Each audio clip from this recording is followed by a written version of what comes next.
یا ایہا الذین آمنوا لا تتخذوا اليہود والنصارى اولیاء بعضهم اولیاء بعض ومن یتولهم منکم فإنه منهم ان اللہ لا یہدی القوم الظالمین فترى الذین فی قلوبهم مرض یسارعون فیہم یقولون نخشى ان تصیبنا دائرہ فعسى الله أن يأتي بالفتح أو أمر من عنده فيصبحوا على ما أسروا في أنفسهم نادمين ويقول الذين آمنوا أهؤلاء الذين أقسموا بالله جهد أيمانهم إنهم لمعكم حبطت أعمالهم فأصبحوا خاسرين يا أيها الذين آمنوا من يرتد منكم عن دينه فسوف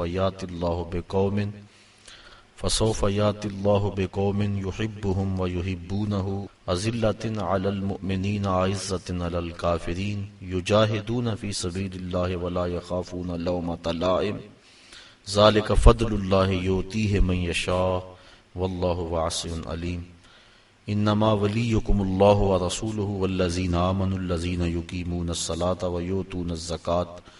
ويؤتون الزكاة وهم راكعون ومن يتول الله ورسوله والذين آمنوا فإن حزب الله هم الغالبون صدق الله مولانا العظيم وصدق رسوله النبي الكريم الرؤوف الرحيم اللهم نور قلوبنا بالقرآن وزين أخلاقنا بالقرآن وادخلنا الجنة بالقرآن ونجنا من النار بالقرآن قال الله تعالى وتبارك في شبيبه مخبرا وآمرا ان اللہ وملائکتہ یصلون علی النبی یا ایہا الذین آمنوا صلوا علیہ وسلموا تسلیما الصلاۃ والسلام علیک یا رسول اللہ وعلی آلک واصحابک یا محبوب رب العالمین۔ تمام حمد و ثنا، تعریف و توصیف اللہ جل مجدہ الکریم کی ذات پاک کے لیے جو خالق کائنات بھی ہے اور مالک شاشجہات بھی۔ اللہ جل وعلا کی حمد و ثنا کے بعد حضور نبی اکرم شفیع امم رسول محتشم نبی مکرم اللہ کے پیارے امت کے سہارے رب کے محبوب دانائے غیوب مالک رقاب امم فخر عرب و عجم والی کون و مکان سیاہ لا مکان سید انس و جاں سرور اعلی رخاں نیر تاباں سرنشین مہوشاں ماہ خوباں شہنشاہ حسینہ تتمہ دوراں سر خیل زہرہ جمالاں جلوائے صبح ازل نور ذات لم یزل باعث تکوین عالم فخر آدم و بنی آدم نیر بطحا رازدار ما اوہا شاہد ما تغا صاحب علم نشرہ معصوم آمنہ احمد مجتبی حضرت محمد مصطفیٰ صلی اللہ علیہ وسلم کے حضور ناز میں اپنی عقیدتوں ارادتوں اور محبتوں کا خراج پیش کرنے کے بعد واجب الاحترام ذوی الاحتشام برادران اسلام السلام علیکم ورحمۃ اللہ وبرکاتہ۔ سورہ المائدہ سے چند آیات آپ کے سامنے تلاوت کرنے کا شرف حاصل کیا، انہی کے ضمن و ذیل میں کچھ باتیں آپ کے گوش گزاروں گا۔ اللہ تعالیٰ میری زبان پہ کلمت الحق جاری فرمائے۔ ارشاد فرمایا یا ایھا الذین آمنوا، اے اہل ایمان، لا تتخذوا الیہود والنصارى اولیاء، یہودیوں اور عیسائیوں کو دوست نہ بنانا۔ بعضهم اولیاء بعض، یہ ایک دوسرے کے دوست ہیں، تمہارے دوست نہیں ہیں بلکہ یہ ایک دوسرے کے دوست ہیں۔ وَمَن يَتَوَلَّهُم مِّنكُمْ فَإِنَّهُ مِنْهُمْ، اور جس نے تم میں سے ان کے ساتھ دوستی اختیار کی فَإِنَّهُ مِنْهُمْ، بے شک وہ انہی میں شمار ہوگا۔ ان اللہ لا یہدی القوم الظالمین، بے شک اللہ تعالی ظالم قوم کو ہدایت نہیں دیتا۔ یہود و نصارہ کے ساتھ دوستی اور محبت کی جو پینگیں چڑھانے کے لیے لوگ بےتاب نظر آتے ہیں، انہیں کان کھول کر ان آیات کو سننا چاہیے، پڑھنا چاہیے، متعدد مقامات پہ اس مضمون کو بیان فرمایا گیا۔ سورہ الممتحنہ کے اندر ارشاد فرمایا یا ایھا الذین آمنوا لا تتخذوا عدوی وعدوکم اولیاء، اے ایمان والو میرے اور اپنے دشمنوں کو کبھی بھی دوست نہ بنانا۔ وہاں بھی دوستی کی ممانعت کر دی گئی۔ سورہ المجادلہ کے اندر اور کئی مقامات پر اللہ تعالیٰ نے واضح احکام اس بارے میں ارشاد فرمائے۔ یہود و نصارہ کے ساتھ اور اس کے علاوہ دیگر جو کفار ہیں سب کے ساتھ دوستی کی ممانعت ہے۔ ایک ہیں معاملات اور ایک ہیں موالات۔ کفار کے ساتھ معاملات جائز ہیں لیکن موالات جائز نہیں، دوستی جائز نہیں۔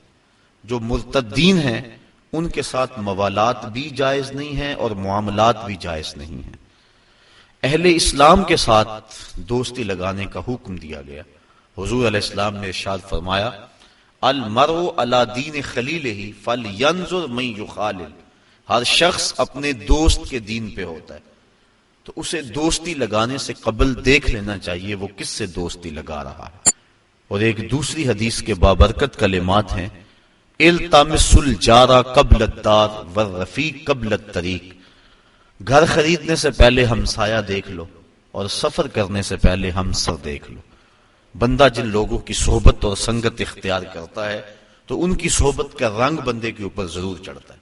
اس لیے آقا کریم علیہ السلام نے ارشاد فرمایا کہ تمہاری دوستی مسلمانوں کے علاوہ کسی اور سے نہیں ہونی چاہیے اور تمہارا کھانا متقی کے علاوہ کوئی اور نہ کھائے۔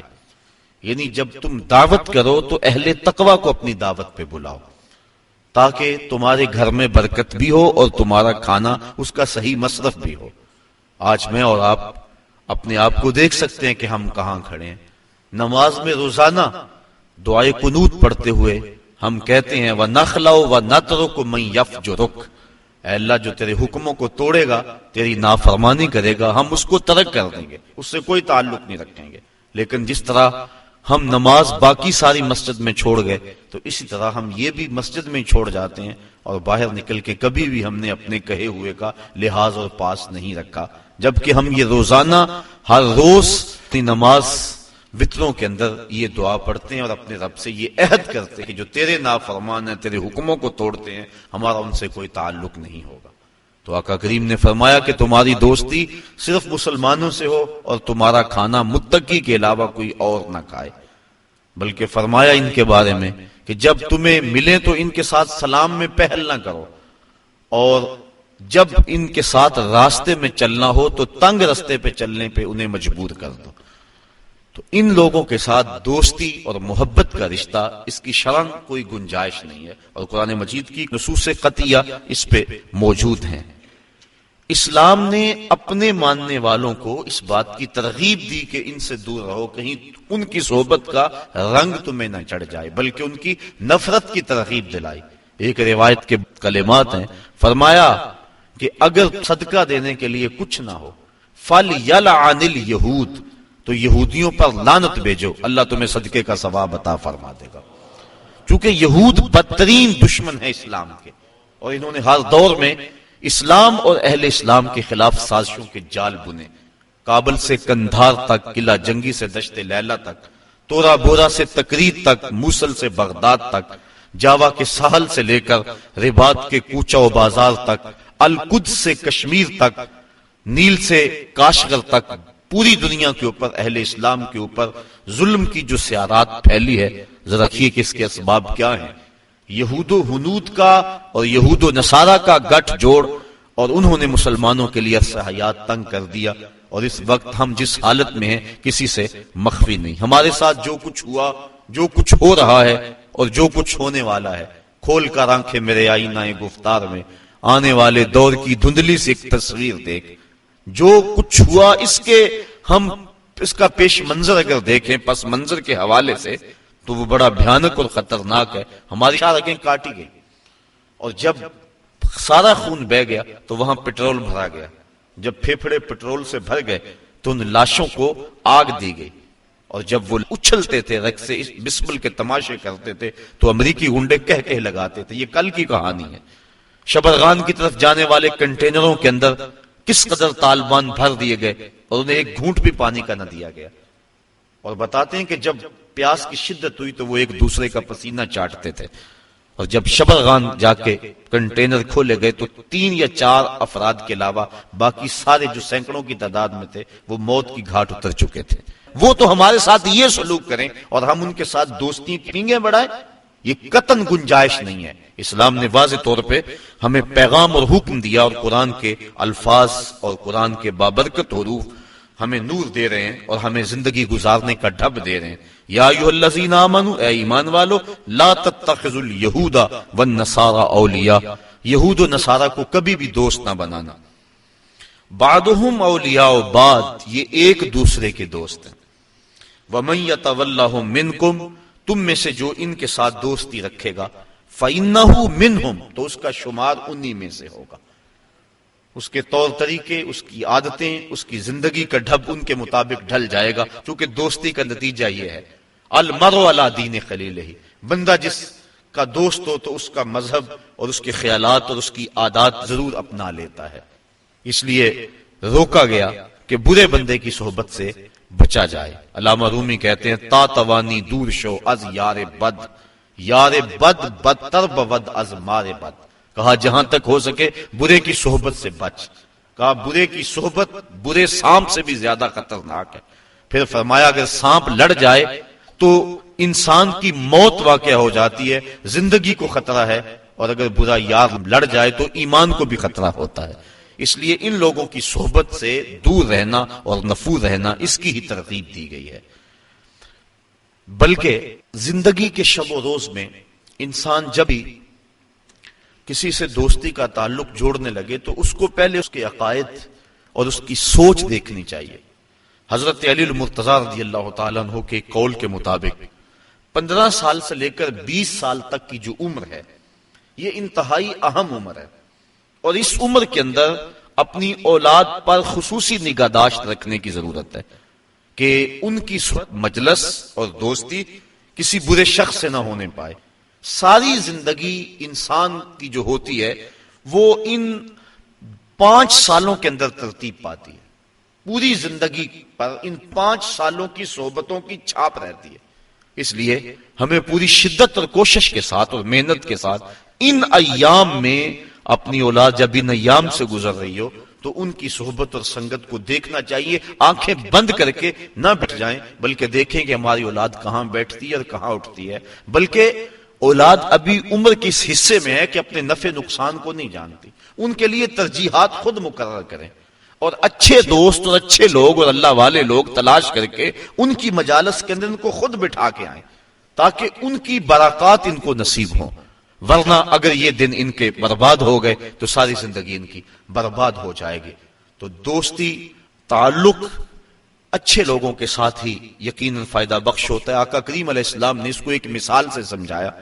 فرمایا اچھے بندے کی صحبت کی مثال خوشبو بیچنے والے کی طرح. کہا 3 چیزوں میں سے ایک چیز ضرور ہوگی، یا تو وہ اسے خوشبو کا تحفہ دے دے گا کیونکہ اس کے پاس خوشبو وافر ہے، کچھ اسے دے دے گا بغیر کسی پیسے کے، اور یا یہ خوشبو سے لے لے گا. اور فرمایا یا نہ وہ دے گا اور نہ یہ لے گا، لیکن جب تک بیٹھا رہے گا خوشبو میں بسا رہے گا، اس کے مشام جام معطر رہیں گے. اور برے بندے کی صحبت کو ایک مثال سے سمجھاتے ہو فرمایا کہ جس طرح لوہار کی بھٹی ہوتی ہے، یا تو کوئی چنگاری اڑ کر اس کے کپڑوں پہ پڑے گی اور کپڑے جل جائیں گے، بدن کے جلسنے کا اندیشہ بھی ہے، اور اگر یہ نہیں تو کم از کم جتنی دیر تک بیٹھا رہے گا اس کے دھوئیں سے اور اس کے تعفن سے اس کو تکلیف پہنچتی رہے گی. اس لیے اچھے بندے کی صحبت کا رنگ اپنا ہے. حضرت شیخ سعدی شیرازی فرماتے ہیں کہ میں ایک حمام میں گیا، ایک مٹی تھی وہاں پڑی ہوئی تھوڑی سی، میں نے دیکھا اس سے خوشبو آ رہی ہے. میں نے کہا تو مشک ہے، عنبر ہے، تیرے سے خوشبو آ رہی ہے. اس مٹی نے کہا ہوں تو میں مٹی، مجھے اپنی اوقات اچھی طرح یاد ہے، میں مٹی ہوں، میری ذات مٹی ہے، لیکن میرے اندر سے جو خوشبو تمہیں آ رہی ہے اس کی وجہ یہ ہے چند دن تک میں پھول کے قدموں میں بیٹھی رہی. جمال ہم نشیں در من اثر کر وگر نہ من ہما خاکم کے ہستم. میرے ہم نشیں کا جمال میرے اندر سرایت کر گیا، اثر کر گیا، ورنہ مجھے اچھی طرح یاد ہے کہ میری اوقات کیا ہے اور میں ہوں مٹی ہی، لیکن پھول کی صحبت نے مجھے یہ چمک اور یہ روشنی اور یہ اجالے دے دیے کہ میں آج جو ہے وہ خوش دے رہی ہوں۔ تو اچھے بندے کی صحبت یقیناً بندے کو اچھا کرتی ہے۔ صحبت سالے ترا سالے کنند، صحبت تالے ترا تالے کنند۔ تو یہود و نصارہ کی صحبت یقیناً مسلمانوں کا سب کچھ لوٹ لے، اس لیے منع فرمایا خبردار ان کے قریب نہ بیٹھنا، ان سے دوستی نہ لگانا۔ ہاں ان سے کاروبار کرنا جائز ہے، لیکن ایک ایک لمحہ تمہارے ذہن میں یہ بات ہونی چاہیے کہ ان کے دشمن ہیں اور یہ ہمارے دشمن ہیں۔ اگر یہ بات رہے گی تو ان کی صحبت بد کے اثرات ظاہر نہیں ہوں گے، لیکن اگر دوستی کا رنگ چڑھنے لگے گا ان ملاقاتوں کو تو نتیجتاً یہ ہے کہ دین ایمان سب کچھ برباد ہو جانے کا اندیشہ ہے۔ اس لیے منع فرما دیا کہ ان سے دوستی نہ لگانا، بے شک جس نے ان سے دوستی لگائی وہ انہی میں سے شمار ہوگا، بے شک اللہ تعالیٰ ظالم قوم کو ہدایت نہیں عطا کرتا۔ فَتَرَى الَّذِينَ فِي قُلُوبِهِم مَرَضٌ يُسَارِعُونَ فِيهِم، وہ لوگ جن کے دلوں میں بیماری ہے، نفاق کی بیماری ہے۔ یسارعون فیہم، وہ ان کی دوستی میں سرعت کرتے ہیں، جلدی کرتے ہیں، بھاگ بھاگ کر ان سے تعلق جوڑنا چاہتے ہیں، ان کی کوشش ہوتی ہے کہ ہمارا ان سے دوستی کا رشتہ جڑ جائے۔ کون لوگ؟ جن کے دل میں نفاق کی بیماری موجود ہے۔ اب اگر ان سے کہا جائے کہ میاں ان سے دوستی کیوں لگا رہے تو ان کے دلائل ہوتے ہیں۔ یقولون، کہتے ہیں، نخشا ان تصیبنا دائرہ، ہم اس لیے ان سے دوستی لگا رہے ہیں کہ کسی آنے والی مصیبت سے بچ جائیں، ہمارے اوپر کوئی آزمائش نہ آ جائے، کوئی گردش نہ آ جائے۔ اگر ہم نے ان سے دوستی نہ لگائی تو ہمیں خطرہ ہے اپنی معیشت کا، ہمیں خطرہ ہے اپنے حالات کا، دنیا کی منڈی میں ہم تنہا رہ جائیں گے، ہمارا سماجی بائیکاٹ کر دیا جائے گا، ہم پتھر کے زمانے میں دھکیل دیے جائیں گے۔ اس طرح کے دلائل تراشتے ہیں اور کہتے ہیں کہ ہم اس لیے دوستی لگاتے ہیں، نقشہ، ہم ڈرے ان تصیبنا دائرہ، کہ ہمیں کوئی گردش نہ آ لے۔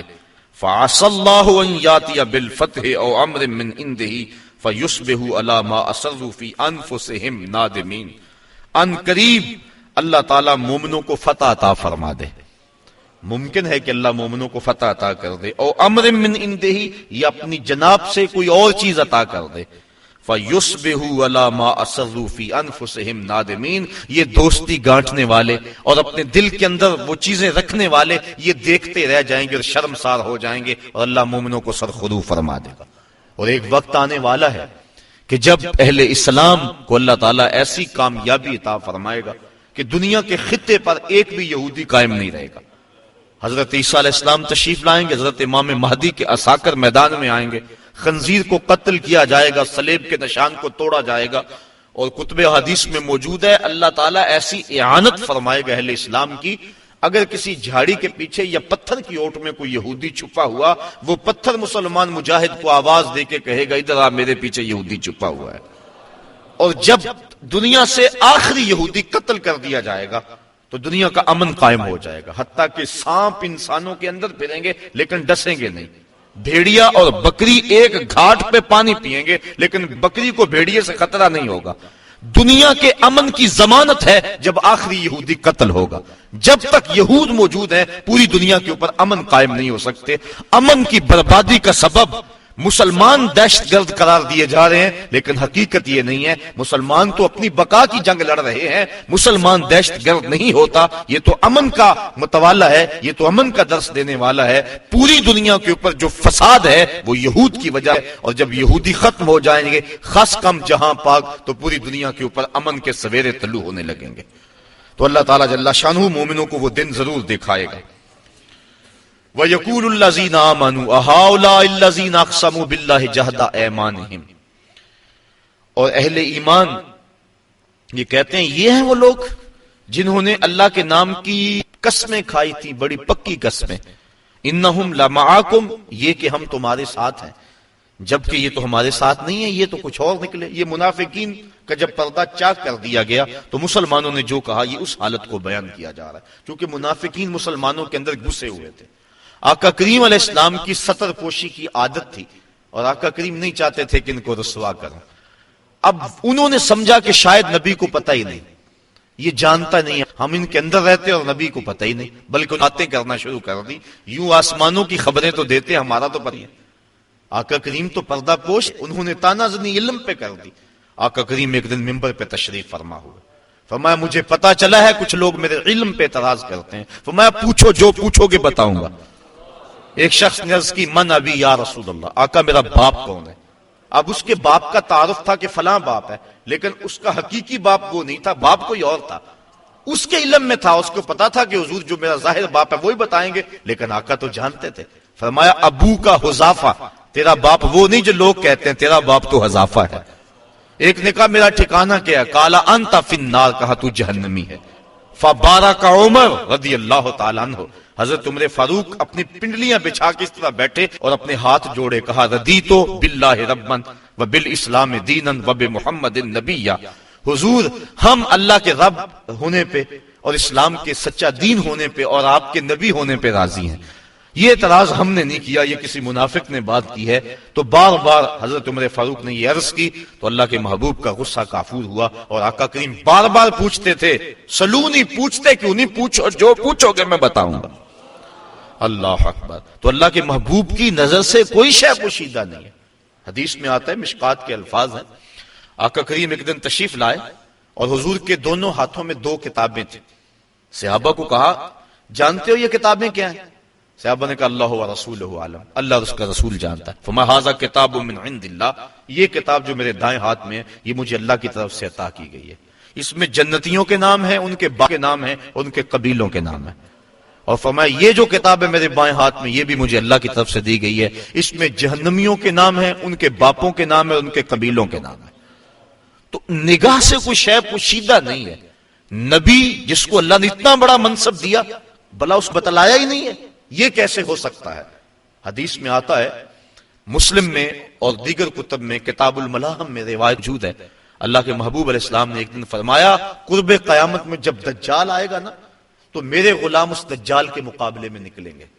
فرمایا انی لعارف اسماءہم واسماء آبائہم والوان خیولہم، میں اپنے ان غلاموں کے ناموں کو جانتا ہوں، ان کے باپوں کے ناموں کو جانتا ہوں، جن گھوڑوں پہ چڑھ کے جہاد کریں گے میں محمد ان گھوڑوں کے کو بھی جانتا ہوں، وَأَلْوَانَ خَيُولِهِمْ، ان گھوڑوں کے رنگوں کو بھی میں جانتا ہوں کہ کون سا غلام کس رنگ کے گھوڑے پہ چڑھ کے جہاد میں آئے گا۔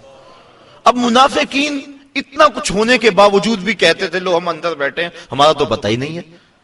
تو یہ ان کی غلط فہمی موجود تھی۔ اللہ کے محبوب تو پردہ پوشی کی وجہ سے نہیں بتا رہے تھے، لیکن جب انہوں نے اس طرح کے اعتراضات بہت زیادہ کرنے شروع کر دیے، ایک دن اللہ کے محبوب جلال میں آئے اور فرمایا اخرج فلاں ابن فلاں من المسجد انت منافق، فرمایا فلاں اٹھ چلا جا تو منافق ہے، فلاں تو بھی مسجد سے باہر نکل جا تو منافق ہے۔ حضرت عمر فاروق کی یہ آرزو ہوا کرتی تھی کہ کبھی منافق الگ ہو جائیں، کھوٹا کھرا الگ الگ ہو جائیں تو پھر مزہ آ جائے، لیکن کچھ حکمت کے تحت حضور ابھی کرتے نہیں تھے۔ حضرت عمر فاروق موقع پہ موجود نہیں تھے، وہ نماز پڑھنے کے لیے آئے، دیکھا کہ کتنے لوگ جا رہے ہیں، پریشان ہو گئے، جماعت میری رہ گئی۔ تو ایک بندہ دروازے پہ کھڑا تھا جو جانتا تھا کہ حضرت عمر فاروق کی عادت کیا ہے اور منافقین کے بارے میں ان کے کیا جذبات ہیں۔ انہوں نے کہا ابشر یا ابن خطاب، ابن خطاب تمہیں مبارک ہو۔ کہا مبارک دے رہے ہو، میری جماعت ختم ہوگی تم مبارک دے رہے ہو؟ کہا جماعت ابھی ہونی ہے۔ تو کہا یہ کیوں جا رہے ہیں؟ کہا تمہاری آرزو پوری ہوگی۔ اللہ کے محبوب نے منافقوں کو مسجد سے نکال دیا ہے۔ تو جب مسجد میں تھے تو اس وقت وہ اپنے ایمان کے دعوے کرتے تھے، اور جب نکال دیا گیا تو مومنین جن کو پتا نہیں تھا کہ یہ پاس بیٹھنے والا منافق تھا، یہ تو بڑی چکنی چپڑی باتیں کرتا تھا، انہوں نے حیرت سے کہا وَيَقُولُ الَّذِينَ آمَنُوا أَهَؤُلَاءِ الَّذِينَ أَقْسَمُوا بِاللَّهِ جَهْدَ أَيْمَانِهِمْ، یہ وہ لوگ تھے جو بڑی پکی قسمیں کھاتے تھے، إِنَّهُمْ لَمَعَكُمْ، کہ ہم ان کے ساتھ ہیں، بھلا ہمارے ساتھ ہے یہ کوئی؟ حبطت اعمالهم، فرمائے ان کے اعمال ضائع کر دیے گئے، فاصبحوا خاسرین، اور انہوں نے صبح اس حالت کے اندر کی کہ وہ خسارے میں تھے۔ یا ایھا الذین آمنوا من یرتد منکم عن دینہ، اے ایمان والو تم میں سے اگر کوئی دین سے منحرف ہو جائے، مرتد ہو جائے، دین کو چھوڑ دے۔ یہود و نصارہ کی دوستی کے بعد اس بات کو بیان کیا، چونکہ برے لوگوں کی جب صحبت ہوگی تو اس کا رنگ ہوگا، تو کہیں ایسا نہ ہو کہ ان لوگوں کی دوستی کے نتیجے کے اندر تم ارتداد کی طرف چل پڑو اور اگر تم ارتداد کی طرف چل پڑو تو کیا تمہارے رب کو پرواہ ہوگی؟ اب ارشاد فرمایا جا رہا ہے یا ایھا الذین آمنوا، اے ایمان والو، من یرتد منکم عن دینہ، تم میں سے اگر کوئی اپنے دین سے منحرف ہو جائے، فسوف یاتی اللہ بقوم، اللہ کو اس کی کوئی پرواہ نہیں ہے کہ اگر کوئی مرتد ہوتا ہے، بلکہ فسوف، ان قریب، یاتی اللہ بقوم، اللہ ایسی قوم لائے گا، یحبہم ویحبونہ، جس قوم سے اللہ پیار کرتا ہے اور اللہ سے وہ قوم پیار کرتی ہے، ایسی قوم تمہارے جگہ لے آئے گا جو اللہ سے پیار کرنے والی ہے۔ قل ان کنتم تحبون اللہ فاتبعونی یحببکم اللہ، ارشاد فرمایا گیا اگر تم اللہ سے پیار کرتے ہو، اب محبوب کہہ دو کہ میری اتباع کرو، جب میری اتباع کرو گے تو اللہ تم سے پیار کرے گا۔ وہاں یہ ہے بندے کا پیار مقدم اور مالک کا پیار بندے کے ساتھ، اس کو مؤخر بیان کیا گیا، لیکن یہاں فرمایا گیا کہ ایسی قوم لائے گا کہ جس سے اللہ پیار کرتا ہے، جب اللہ پیار کرتا ہے تو وہ قوم بھی پیار کرتی، یعنی اللہ کے پیار کو مقدم رکھا گیا۔ اور حقیقت بھی یہ ہے، عشق اول در دل معشوق پیدا می شود، محبت پہلے محبوب کے دل میں پیدا ہوتی ہے، جب اللہ پیار کرتا ہے تو بندے پیار کرتے ہیں۔ حضرت حسن بصری رضی اللہ تعالیٰ عنہ فرمانے لگے جلدی جلدی مصلی بچھاؤ، میرا رب مجھے یاد کر رہا ہے تو میں بھی چاہتا ہوں کہ میں اسے یاد کروں۔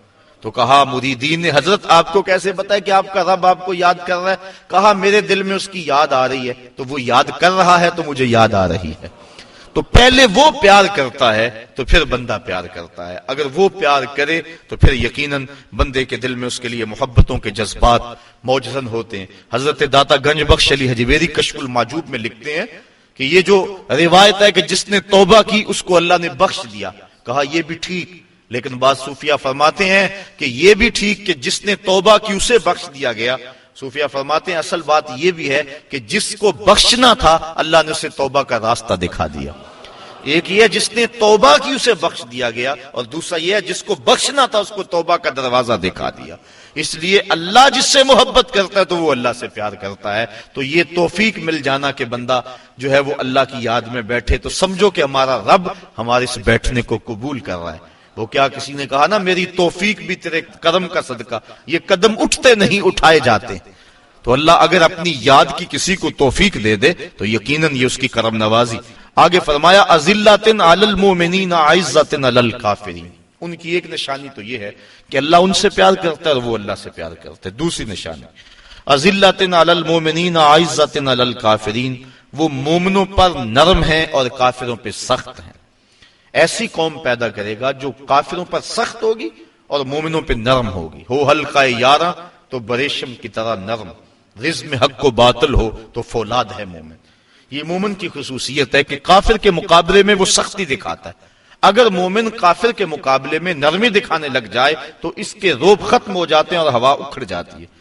اس لیے ہمیشہ وہ کافر کے مقابلے میں سختی کے ساتھ ڈٹا رہتا ہے۔ اس وقت اس کو حالت قیام کا درس دیا گیا، لیکن جب اپنے مومن بھائیوں سے ملے تو اس کی حالت پھر انتہائی نرم ہوتی ہے۔ مسافے زندگی میں سیرت فولاد پیدا کر، اقبال نے کہا تھا مسافے زندگی میں سیرت فولاد پیدا کر، شبستان محبت میں حریر و پرنیاں ہو جا، گزر جا بن کے سیلے تند رو کو ہو بیاباں سے، گلستہ راہ میں آئے تو جوئے نغمہ کہاں ہو جا۔ جب راستے میں پہاڑ آئے تو ٹکرا جا ان سے، اور جب راستے میں کوئی باغ آ جائے تو اس پانی کو کہا جا رہا ہے کہ اب تو سیلاب نہ بن بلکہ جوئے نغمہ خاں بن جا، گیت گاتی ہوئی ندی بن جا اور اس باغ سے یوں گزر۔ تو جب اپنوں سے ملتے ہیں تو ان کی محبت مثالی ہوتی ہے، اور جب کافر کے مقابلے میں ہوتے ہیں تو سخت ہوتے ہیں۔ اگر قوم کا مزاج یہ ہو جائے کہ کافروں سے نرمی اور اپنوں سے سختی، تو پھر اللہ کے عذاب کا انتظار کرنا چاہیے۔ یجاہدون فی سبیل اللہ، ان کی ایک صفت یہ ہے کہ وہ اللہ کے راہ میں جہاد کرتے ہیں۔ کافروں کے مقابلے میں سرحدوں پر جو لڑائی لڑی جاتی ہے اس کو عربی میں قتال کہتے ہیں، اور جہاد جد و جہد دین کو کہتے ہیں۔ اعلاء کلمت الحق کے لیے جو بھی محنت کی جائے، جد و جہد کی جائے، اس کو جہاد کہتے ہیں۔ اس قتال کو بھی جہاد شامل ہے کیونکہ یہ بڑا وسیع المفہوم لفظ ہے جہاد۔ اور اس کے علاوہ جو بھی راہ دین میں جد و جہد کی جائے اس کو شریعت اسلامیہ میں جہاد کہا جاتا ہے۔ تو کہا وہ راہ خدا میں جہاد کرتے ہیں۔ ولا یخافون لومۃ لائم، اور اس راستے میں کسی ملامت کرنے والے کی ملامت سے ڈرتے نہیں ہیں، بلکہ جب بندہ اس راستے کا مسافر ہو جاتا ہے اسے کسی ملامت کرنے والے کی ملامت کا خوف نہیں ہوتا، بلکہ اس ملامت سے اس کو ایک لذت آتی ہے۔ حضرت ابو ذر غفاری رضی اللہ تعالیٰ عنہ فرماتے ہیں کہ میں حضور کی خدمت میں دار ارقم میں حاضر ہوا، رہنے والے مدینے کے تھے لیکن آئے مکہ المکرمہ، ابتداء اسلام تھا۔ حضور کی خدمت میں حاضر ہوا بیعت اسلام کی، دو چیزوں پر حضور نے مجھ سے وعدہ لیا، ایک تو حق کہنا چاہے کچھ بھی ہو جائے، اور دوسرا اللہ کے راستے میں کسی ملامت کرنے والے کی ملامت سے نہیں ڈرنا۔ میں نے بیعت کر کے کہا حضور اگر اجازت ہو تو باہر نکل کر اپنے ایمان کا اعلان نہ کروں۔ حضور فرمایا ابھی حالات ایسے نہیں، ابھی اپنے ایمان کو مخفی رکھو۔ عرض کی حضور ابھی تو میں نے آپ سے وعدہ کیا ہے کہ حق کہنا ہے چاہے قیامت آ جائے۔ آقا کریم فرمایا اچھا پھر تمہاری مرضی۔ حضور بھی پرکھنا چاہ رہے تھے، کہا اچھا پھر تمہاری مرضی۔ حضرت ابو ذر غفاری کی سنیے، کتب سیر میں واقعہ موجود ہے، کہتے ہیں میں سین حرم میں آیا، کیا دیکھتا ہوں کہ صنادید قریش نشستیں جمائے بیٹھے ہیں اور ان کے چیلے چانٹے ان کے ارد گرد جو ہے وہ حلقوں میں بیٹھے ہوئے ہیں۔ میں کعبۃ اللہ کے ساتھ ٹیک لگا کے زور سے کہا لوگو سن لو، میں اللہ کی توحید کا اقرار اور مصطفیٰ کی رسالت کا اقرار کرتا ہوں۔